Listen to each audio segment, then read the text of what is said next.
지구 깊은 곳, 뜨거운 맹틀 속에 주변과 전혀 다른 온도를 가진 거대한 암석 덩어리가 잠들어 있었습니다.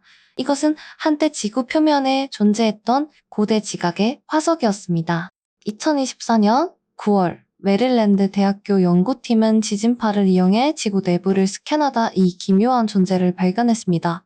태평양 해저판 아래 깊이 410에서 660km 사이였습니다. 과학자들은 이것이 약 2억 년 전 중생대 바다 밑에 있던 지각판이 멘틀 속으로 가라앉은 것이라고 설명합니다.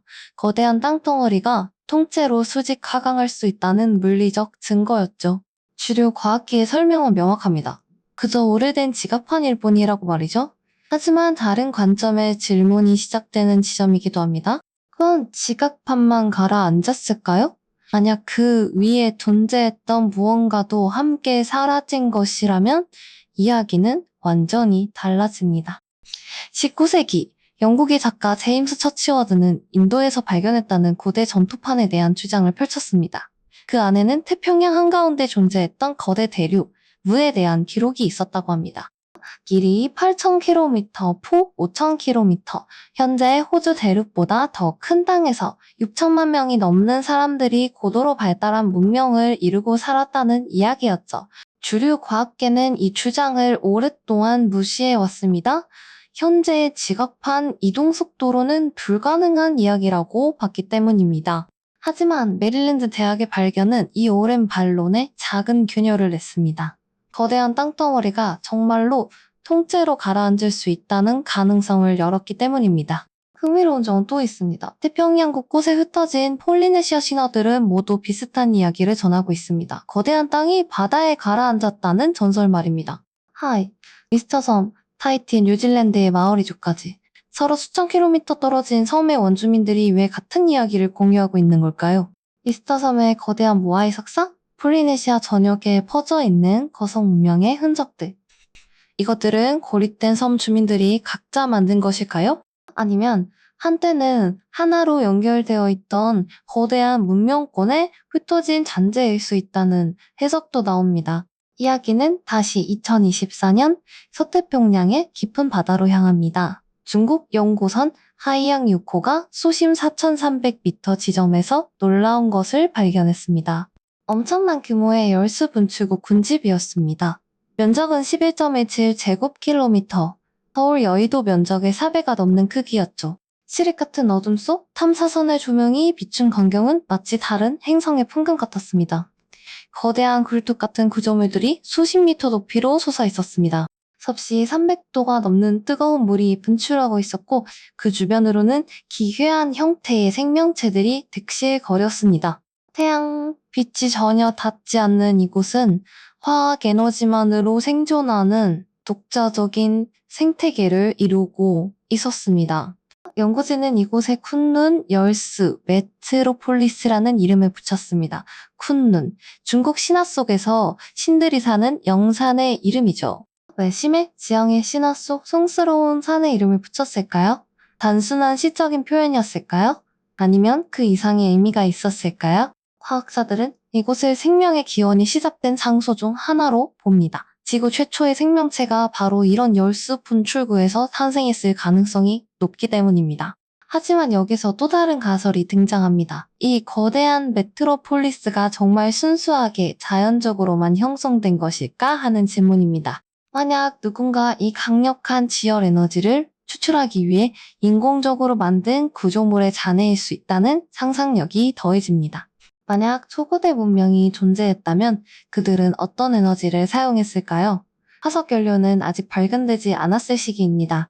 태양광은 비효율적이었을 수 있습니다. 하지만 지구 내부에서 뿜어져 나오는 열, 즉 지열 에너지는 매우 안정적인 에너지원으로 평가됩니다.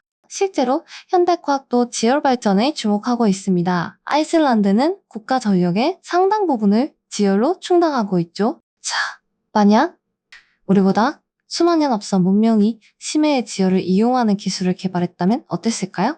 그렇다면 쿤룬 메트로폴리스는 그들의 거대한 발전소 유적일 수 있다는 가설이 성립됩니다. 이야기는 이제 지구를 떠나 우주로 확장됩니다. 2025년 1월 나사 고다드 우주비행센터의 발표는 과학계를 뒤흔들었습니다.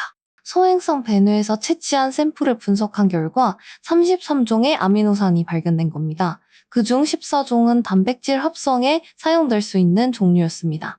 아미노산뿐만이 아니었습니다. DNA와 RNA를 구성하는 5가지 염기, 아데닌, 구아닌, 사이토신, 티민, 우라실이 모두 발견되었습니다.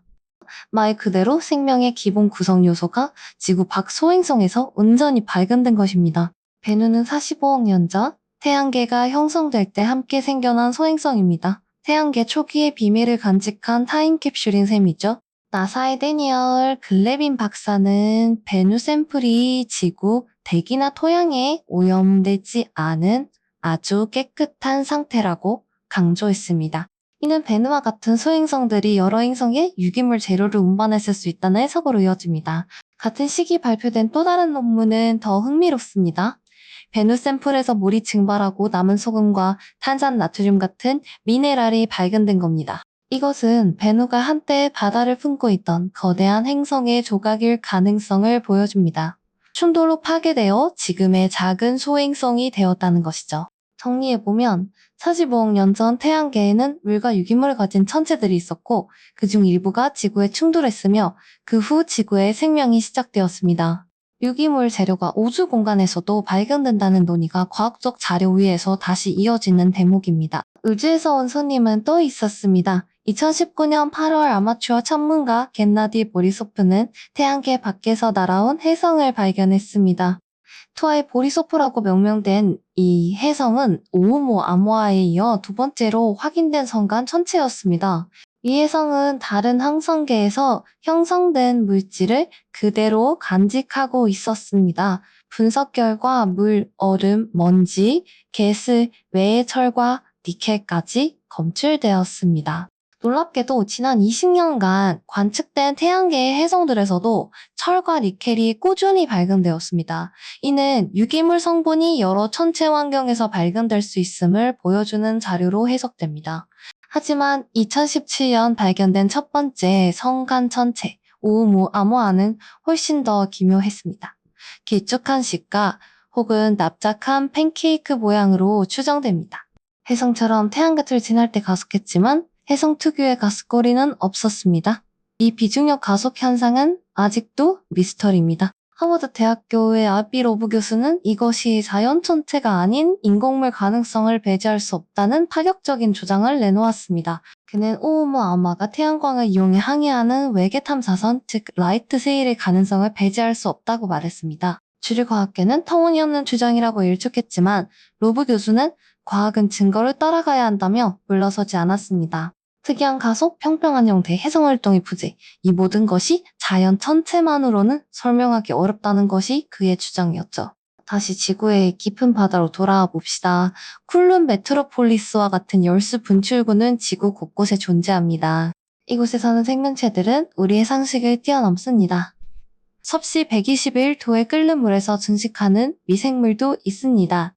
낮은 온도에서 자라는 미생물, 강한 화학 환경을 견디는 미생물, 산소가 거의 없는 환경에서 성장하는 미생물도 연구 사례로 보고되었습니다.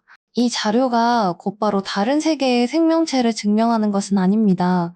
다만 미생물의 생존 범위가 생각보다 넓다는 연구 사례로 자주 거론됩니다. 그렇다면 지구 밖 환경에서 유기물과 물을 함께 논의할 범위도 넓어집니다. 유로파의 얼음 아래, 바다, 엔셀라두스의 지하 해양, 타이탄의 메탄 호수에도 말이죠. 여기서 음모론적인 질문이 시작됩니다. 만약 지구 심해에 외계 행성과 유사한 생태계가 존재한다면 그 반대도 가능하지 않을까요? 외계에서 온 무언가가 지구의 깊은 바닷속에 숨어 살고 있을 가능성은 없을까요? 2024년 하반기 일부 온라인 커뮤니티를 통해 이상한 보고가 확산되기 시작했습니다. 공식 발표는 아니었습니다. 태평양 수심 2570m 지점에서 거대한 인공구조물로 보이는 형상이 소나 스캔에 포착되었다는 내용이었습니다. 유출된 것으로 추정되는 이미지들은 완벽한 직선, 90도 직각, 격자 무늬 구조를 보여주었습니다. 자연적으로 형성되기 힘든 기하학적 패턴이었죠. 후 과학자들은 멘틀 속 지각판의 반사파이거나 열수 분출구를 오인한 것일 수 있다고 설명했습니다. 하지만 몇 가지 특이점이 있었습니다. 첫째는 기하학적 완벽함이었습니다. 열수 분출구는 보통 불규칙한 원뿔 형태를 띱니다. 자연지형은 완벽한 직선이나 90도 직각을 거의 만들지 않습니다. 하지만 발견된 구조물은 마치 설계된 것처럼 보였습니다. 둘째는 전자기 이상 현상이었습니다. 이 지역 주변 해역에서는 잠수정의 통신이 두절되는 현상이 반복적으로 보고되었습니다. 단순히 자기장이 강한 광물 때문일까요? 아니면 아직도 작동 중인 고대의 장치가 내뿜는 간섭일까요? 셋째는 위치의 일치입니다. 멘틀 속 고대 지각판이 발견된 곳, 쿨룬 메트로폴리스가 있는 곳, 그리고 이 특이점이 보고된 곳이 모두 태평양의 특정 지역에 몰려 있습니다. 시간을 거슬러 올라가 약 12,800년 전 영거 드라이아스 시기를 살펴볼 필요가 있습니다. 지구는 급격한 기후 변화를 겪었습니다. 빙하기가 끝나가던 시점에 갑자기 다시 추워진 이 한랭기는 약 1200년간 지속되었고 매머드와 같은 많은 대형 동물을 멸종시켰습니다. 주류 과학계는 빙하우스의 붕괴로 해류 순환이 멈춘 것을 원인으로 보지만 일부 연구자들은 해성 충돌설을 제시합니다. 그린란드 빙하코어에서 발견된 백금 원소의 급증, 북미 전역에 퍼진 검은 퇴적층, 그리고 나노 다이아몬드의 발견이 그 근거로 거론됩니다. 이 모든 것이 외계 천체의 충돌 혹은 대기권에서의 거대한 폭발이 있었음을 암시한다는 해석입니다. 만약 그때 고도로 발달한 문명이 존재했다면 어떻게 됐을까요? 매는 소행성이 생명의 씨앗을 뿌렸듯 다른 천체는 문명을 파괴할 수도 있습니다. 영거 드라이아스 시기, 해수면은 약 120m나 급상승했습니다. 해안가에 있던 모든 것은 깊은 물속에 잠겼습니다. 만약 무 대륙이 해안 저지대에 번성했던 문명이었다면 급격한 해수면 상승과 지각 변동으로 순식간에 사라졌을 수 있습니다. 메릴랜드 대학이 발견한 멘틀 속 지각판은 거대한 땅덩어리가 비교적 짧은 시간에 바다 밑으로 가라앉을 수 있다는 가능성을 열어주었습니다. 그리고 그 흔적은 수백만 년에 걸쳐 멘틀 깊은 곳으로 침강하며 오늘날 우리에게 발견된 것일 수 있습니다. UFO, 즉 미확인 비행물체는 익숙하지만 USO는 생소할 수 있습니다. 미확인 수중물체를 뜻하는 말입니다. 냉전 시대부터 각국 해군은 소나에 포착되는 이상한 수중 현상들을 보고해왔습니다. 1960년대 푸에르토리코 해역 미 해군 구축함들은 훈련 중 수심약 6,000m에서 시속 240km 이상으로 움직이는 물체를 포착했습니다. 당시 어떤 잠수함도 수심천 미터를 넘기기 힘들었던 시절이었습니다. 그 속도와 깊이는 기술적으로 불가능한 수준이었죠. 1970년대 노르웨이의 피오르드 지역에서는 나토 함대가 수중에서 발광하며 고속으로 이동하는 기묘한 물체들을 목격했습니다. 그 물체들은 너무 빨라서 어뢰로도 따라잡을 수 없었다는 기록이 남아 있습니다. 1990년대 일본 근해에서는 어부들이 밤바다 깊은 곳에서 빛나는 거대한 구조물을 목격했다는 보고가 잇따랐습니다. 사람들은 이를 용궁성이라 불렀습니다. 이 구조물은 접근하면 사라지고 소나에도 잡히지 않았지만 수십 명의 목격자가 존재했습니다. 2019년 미 해군이 공개한 UAP 영상 중 하나는 더욱 흥미롭습니다. 물체가 하늘에서 바다로 돌입하는 장면이 포착되었기 때문입니다. 영상 속 물체는 속도의 감소 없이 그대로 물속으로 들어가 사라졌습니다. 현재의 물리 법칙으로는 설명하기 힘든 기동입니다. 이런 현상들에 대한 공식적인 설명은 항상 비슷합니다. 기계오작동, 거대한 어류대, 해저 화산 활동, 혹은 적국의 신형 잠수함이라는 것이죠. 하지만 이 모든 것을 설명하기에는 부족한 사례들이 너무나 많습니다. 여기서 또 다른 가설이 힘을 얻습니다. 만약 일부 가설이 지구 밖 기원까지 상상한다면 왜 육지가 아니라 바다를 선택할까요? 답은 간단할 수 있습니다. 숨기 쉽고 자원이 풍부하며 무엇보다 인간의 감시를 피할 수 있기 때문입니다. 지구 표면의 71%는 바다입니다. 그리고 그 바다의 95%는 아직 인류가 탐사하지 못한 탐사가 제한된 영역입니다. 수심 2,000m가 넘는 심해는 인간이 거의 접근하지 못하는 곳, 완벽한 은신처가 될 수 있습니다.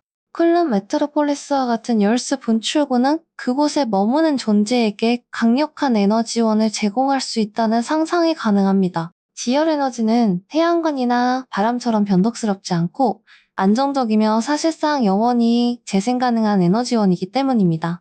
이제 흩어져 있던 점들이 하나로 연결되기 시작합니다.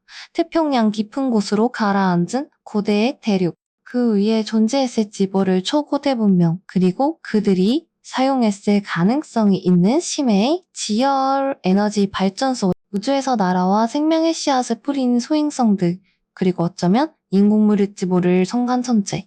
그리고 이 모든 사건의 교차점인 태평양 심해에서 보고되는 미확인 수중 물체와 기하학적 구조물.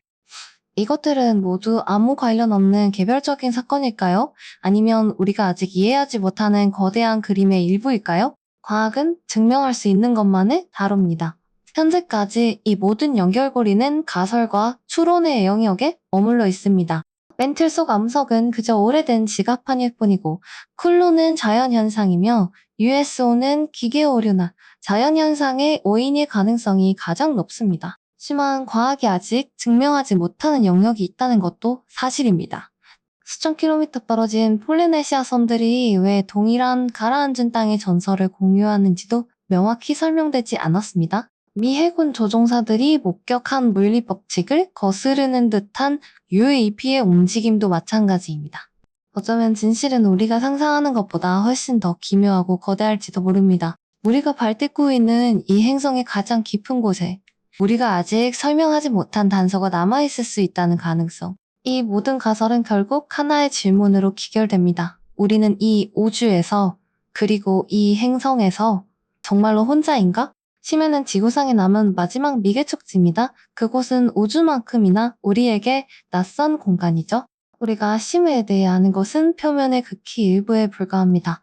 어둠 속에 무엇이 숨겨져 있는지 우리는 아직 알지 못합니다. 태평양 심해에서 발견된 점들은 여전히 흩어진 채로 남아 있습니다. 그것을 연결하는 것은 과학적 증거가 아닌 아직은 상상력의 영역입니다. 하지만 모든 위대한 과학적 발견은 한때 상상력과 가설에서 시작되었습니다. 언젠가 기술이 발전하여 심해의 모든 비밀을 밝혀낼 날이 올지도 모릅니다. 그때 우리는 큰 메트로폴리스의 진짜 정체를 알게 될 것입니다. 그것이 단순한 자연의 조화인지 아니면 잊혀진 역사의 흔적인지를 말이죠. 멘트 깊은 곳에 잠든 고대 지각판이 품고 있는 비밀도 그때가 되면 풀릴지 모릅니다. 그전까지 태평양의 깊은 어둠은 인류의 기원과 존재에 대한 가장 근원적인 질문들을 품고 있을 것입니다. 그리고 그 심연 어딘가에 아직 해석되지 않은 자료와 질문이 남아있을지도 모릅니다.